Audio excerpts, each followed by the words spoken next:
Alors, l'escrime, c'est un sport de tradition olympique par excellence. Quand et à quel âge as-tu commencé?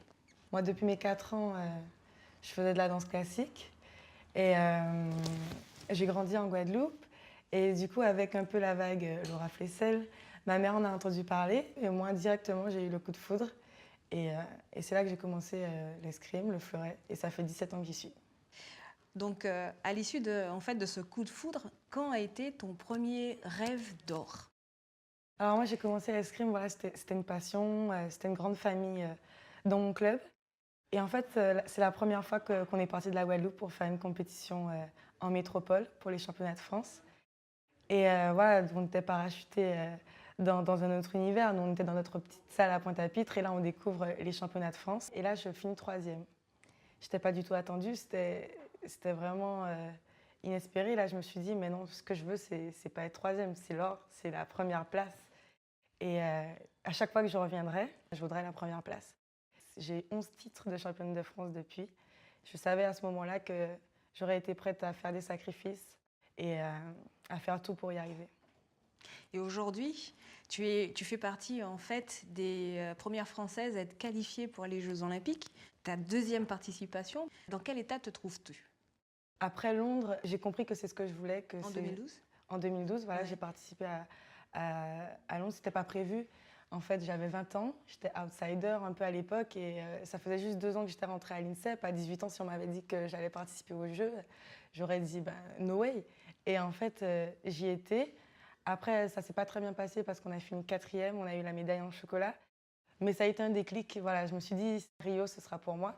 Et depuis, je m'entraîne vraiment avec cet objectif d'or en tête, cet objectif qui est très précis dans ma tête, quoi. Remporter cette médaille à Rio. Et je me sens beaucoup plus mûre, plus prête pour cette deuxième Olympiade.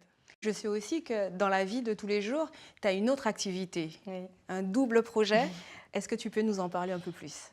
Ça a toujours été important pour moi, le double projet. Les études pour avoir un équilibre au quotidien. Et après mon bac, c'est aussi pour ça que je suis montée à Paris pour l'INSEP et pour mes études. J'ai d'abord fait une licence d'économie à la Sorbonne et aujourd'hui, je suis en école de commerce à l'ESCP. Bon, ça n'a pas été toujours facile d'allier les deux.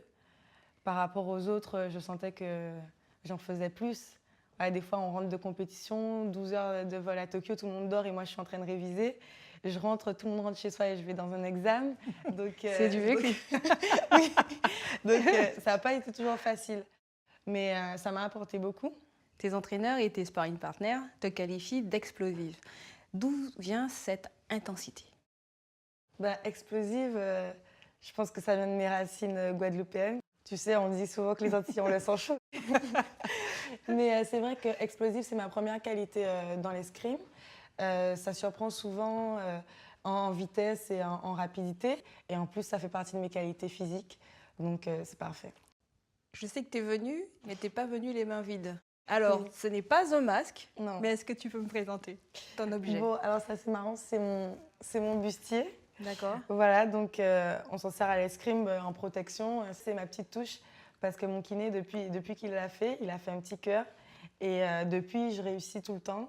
Enfin, j'ai eu pas mal de succès en compétition. Donc, c'est un peu ma superstition à moi. Chaque fois que je change de bustier, il refait le cœur. Isa, je te laisse boire ton café. Oui. Et pour finir, j'ai une dernière question. Si tu décroches l'or à Rio, quelles seraient tes premières pensées? J'explose de joie. Ben, Tu penses ou tu es sûre? Je suis sûre. Ah bon? J'explose de joie. Affirme-toi! Je saute dans les bras de mon entraîneur. Je cherche ma famille dans les gradins, tous ceux qui ont contribué à mon parcours, tous ceux qui m'ont aidé à être là. Et je pleure, je rigole, toutes les émotions. Et voilà quoi. Fais-nous écouter la Marseillaise Oui, alors. que ça se finisse par une belle Marseillaise. Ouais. Good luck. Merci Laura.